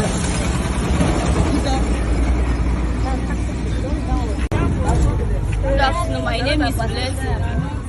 My father is involved too in the case. He entered to buy something, they just arrest him. Nothing. Since on Sunday he has been in jail. Yes. Any reason? Have you been able to see him since? No reason. Did they allow you to see him since? No. But you have come? Yes. You have tried to see him? Yes, ma'am. They didn't allow you to see him? He has been here since on Sunday. Yes, your father? Yes, ma'am. Thank you very much. They were extorting them, collecting money from them, and now they said they would charge them to court. Nigeria is a place that you will show police your ID card and they will tell you are lying. They don't have to verify anything, or they don't have any system to verify anything. Or. So when you show them, they say, hey, you, stop there. Where are you going? I'm going back to my house. Where are you coming from? I'm coming back from work. What do you do? I work for ATM Nigeria Limited. Where's your ID card? This is my ID card, sir. I work for that is me, dear sir. This is not fake. Officer, go see. This is what I think we have never seen this ID card before. It's fake. Enter car. Oh, yeah, enter. He said, okay, you can call this number. See, call this. That's my boss. Call him. Enter the car. Enter. Ah, it's fake. Oh, it's fake. Yes, yeah, that's it. That's what they do in Nigeria. Don't ever tell them that I lost my ID card. The intention is there. They don't need your ID card. They don't need that. So they raided them, then they will extort their family members. Those who have money, they will build their own family members out. Those who don't have money, they will take them to their bogus court in Nigeria. And the court, with no evidence, with no nothing, the police will come around, they will write statement and say, this is what they did. And the court will say, we are setting your bail at 500,000 naira each. People went off to pay 20,000 naira bribe to the police that ended up in court. The justice system in Nigeria, they fail everybody, Abi.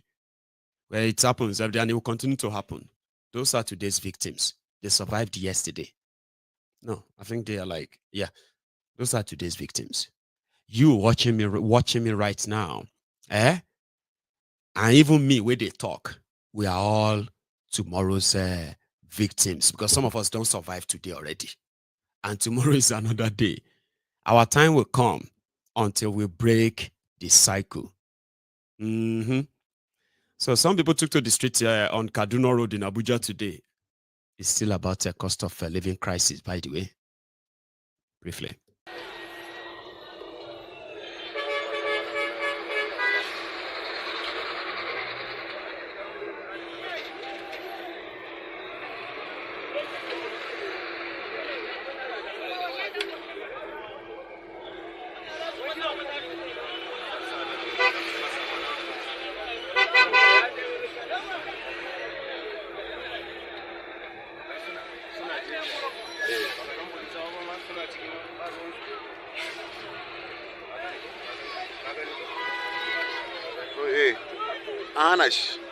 Ana moto su.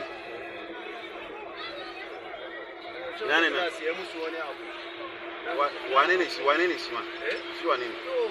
Ai ka daga glass ce kai wani abu ne ko. Wahala everywhere. Every day wahala. Last night we saw how they were dragging the Labour Party chairman on the ground. They said they were only inviting him. They didn't come to arrest him because if you now won't call and arrest him, they will just shoot him.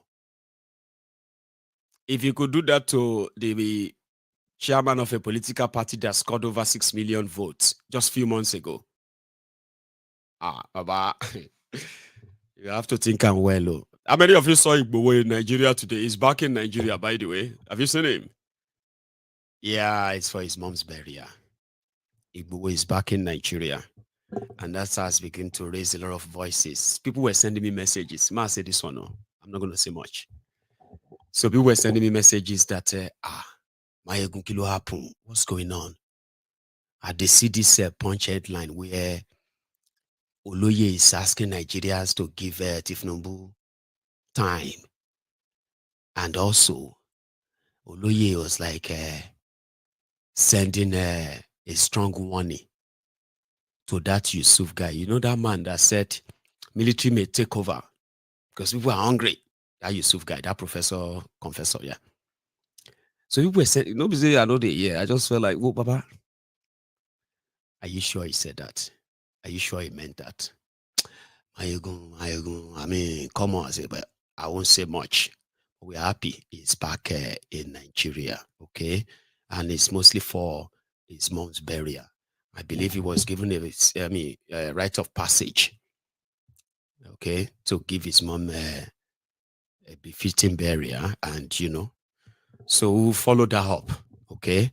But once we started seeing Oloye dancing towards this idea of what do you call, some even kind of spoke to me. Mark even confessed.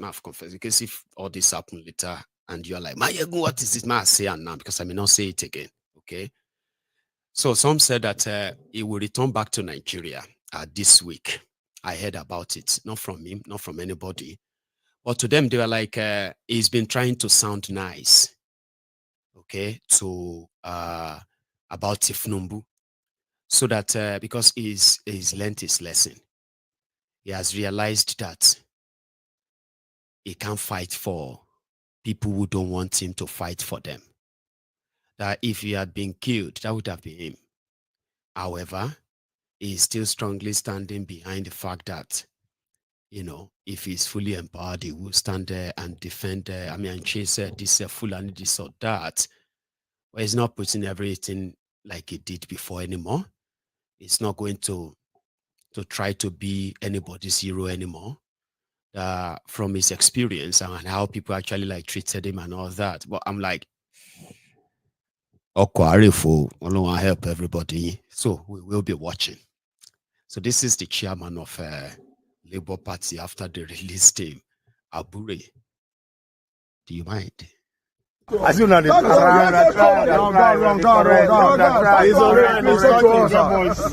boys are gone. Let him speak. Let him speak. Let me tell you how I appreciate all of you for the solidarity, for the support, and for your commitment. Yes, sir. No struggle to liberate a country comes easy. Yes.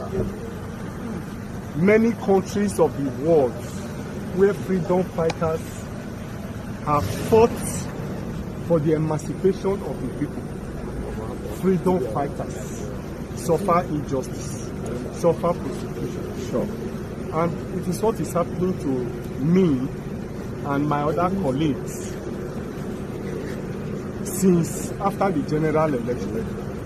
After the general election, they have tried to instigate crisis in the party. They tried to bring false accusations against us. They have come to talk about forgery at the time. When it didn't work, they came with embezzlement. Any person that is aggrieved within the party, they go and instigate them to write petitions and to make sure. And the irony is that the police even act on those things. At the end of the day, they will discover that those things are false. National, oh yeah! Oh yeah! Today, yesterday, we were making arrangements for the primaries. And of course, the police swamped on us, arrested us over what I would not want to discuss now, because the investigation is still going on. Sure. Clap for chairman! And therefore, I do not want to preempt them. Yes, in order. But I must state clearly that following several interventions, they have graciously released me on bail. Except interventions, they have graciously released me on bail. Except for the state chairman and the state youth leader. They have also promised that by the early hours of this morning, they will release them. So we are hoping that they will fulfill their promise and actually release them. Whatever is happening to me will not discourage me from it. Sure. We must continue to pursue the cause of the people. Sure. We must continue to fight for our people till we liberate them. I've said it and I will say it again. It is not capturing power that matters. It is what you do with power. Today APC is in power.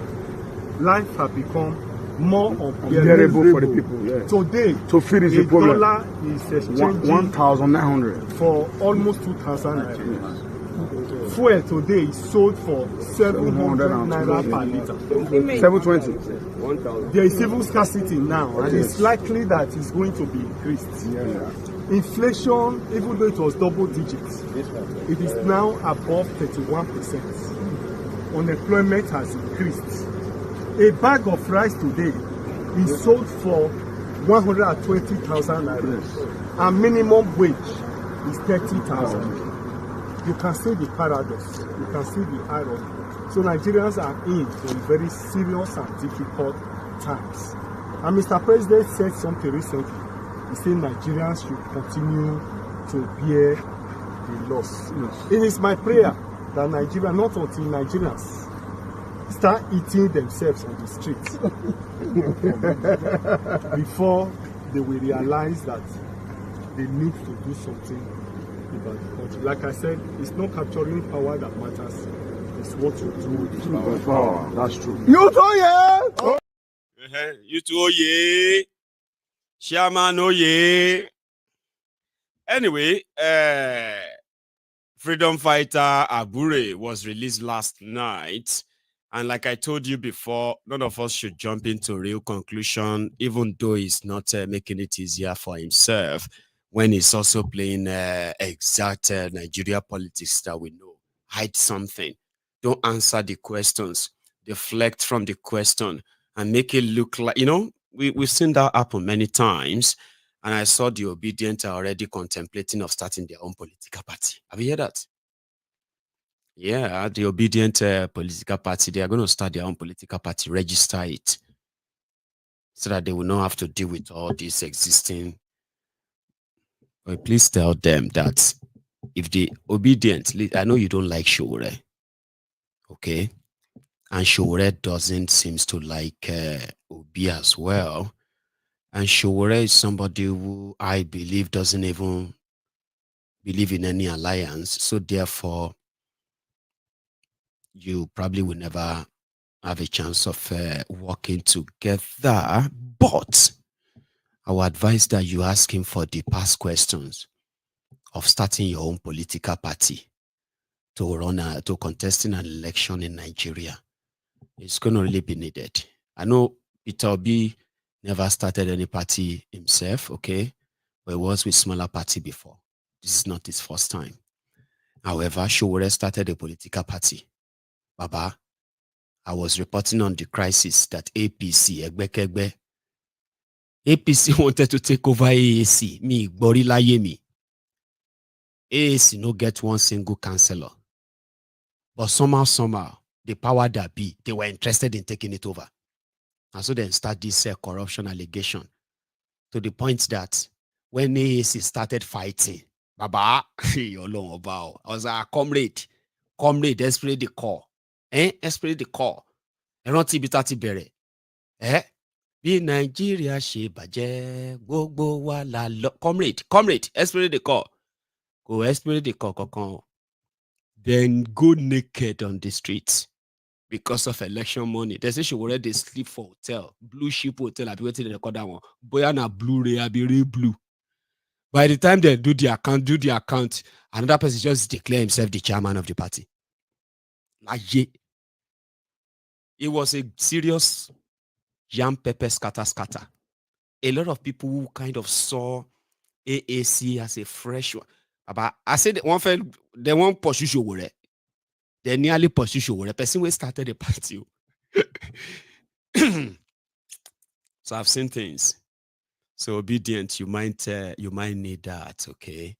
Just ask him, how did he do it? Now court separated them. Imagine 2-3 friends coming together, comrades, and say, you know what? We need to do this. We need to do that. That's how we're going to do this. And you do all of that. You put all of that together, register the political party, while I can start. All they needed was just to find 1, 2, 3 people, give them like 10 million cash. This is why we say hunger won't kill everybody. You know how many people that are hibernated in your obedient movement for a while?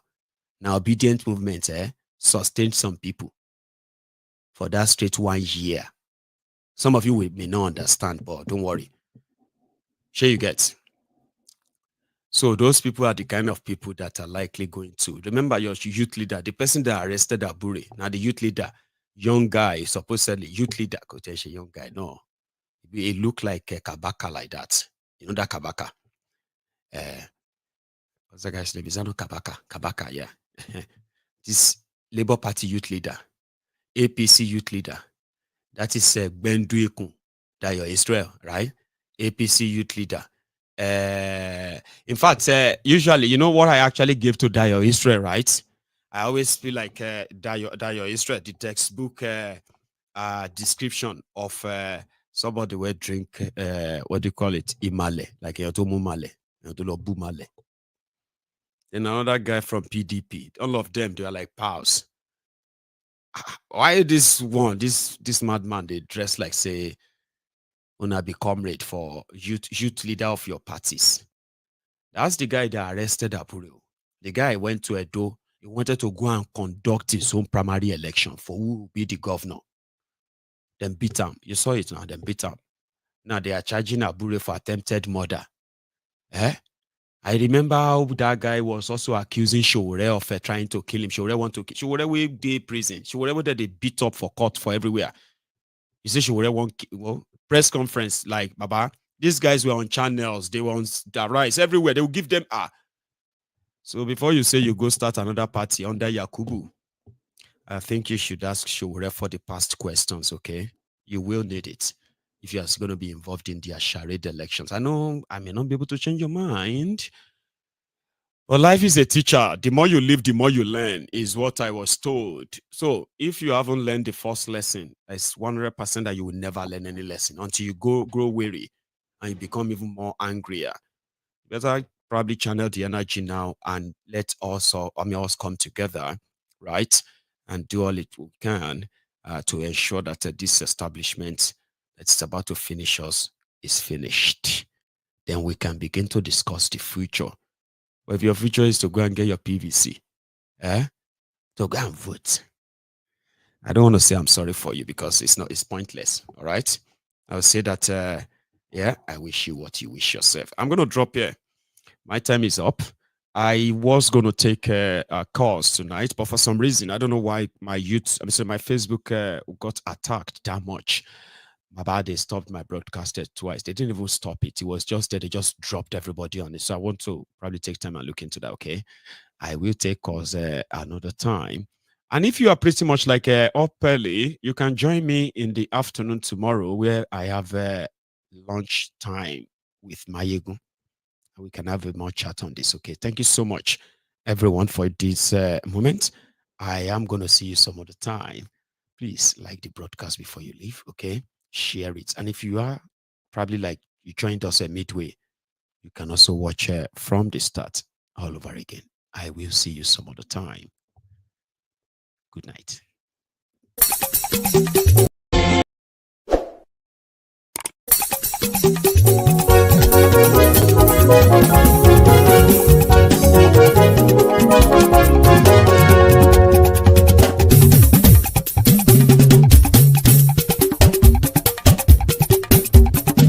Maiyegun làwa mọ̀ làmọ̀ tó dòdòdò.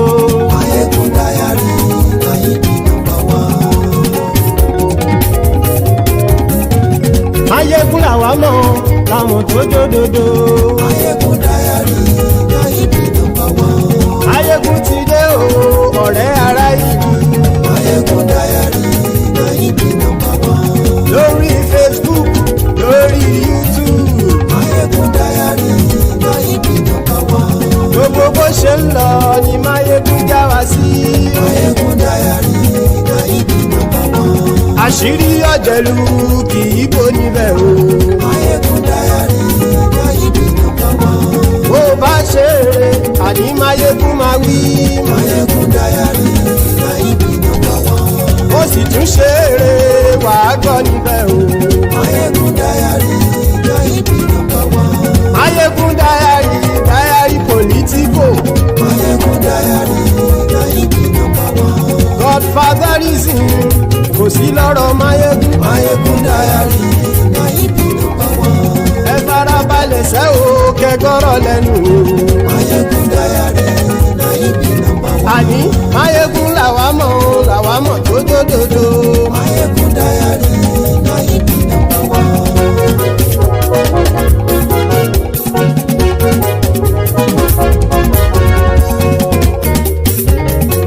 Àní ẹ̀sùn rákì. Maiyegun ti dé. Maiyegun ti dé. Ọ̀jẹ̀lú ẹ̀sùn rákì. Maiyegun ti dé. Àní ẹ̀sùn rákì. Maiyegun ti dé. Lórí Facebook. Maiyegun ti dé. àní ẹ̀sùn làjú. Lórí YouTube. Maiyegun ti dé. Àní ẹ̀sùn làjú. Maiyegun ti dé. Bọ́ bàbá gbé wúrẹ́. Maiyegun máa wí. Àní ẹ̀sùn làjú. Maiyegun ti dé. Ijó ìgbádìyẹ. Maiyegun máa wí. Àní ẹ̀sùn làjú. Maiyegun ti dé. Pẹ̀sìdó bá rúfin o. Maiyegun máa wí. Àní ẹ̀sùn làjú. Maiyegun ti dé. Gómìnà kówó jẹ. Maiyegun máa wí. Àní ẹ̀sùn làjú. Maiyegun ti dé. Ọlọ́pàá tí ń darí bá. Maiyegun máa wí. Àní ẹ̀sùn làjú. Maiyegun ti dé. Aṣòfin tí ń rúfin o. Maiyegun máa wí. Àní ẹ̀sùn làjú. Maiyegun ti dé. Òpùrọ́ olóṣèlú. Maiyegun máa wí. Àní ẹ̀sùn làjú. Maiyegun ti dé. Ọ̀jẹ̀lú ẹ̀sùn ràkì. Maiyegun ti dé.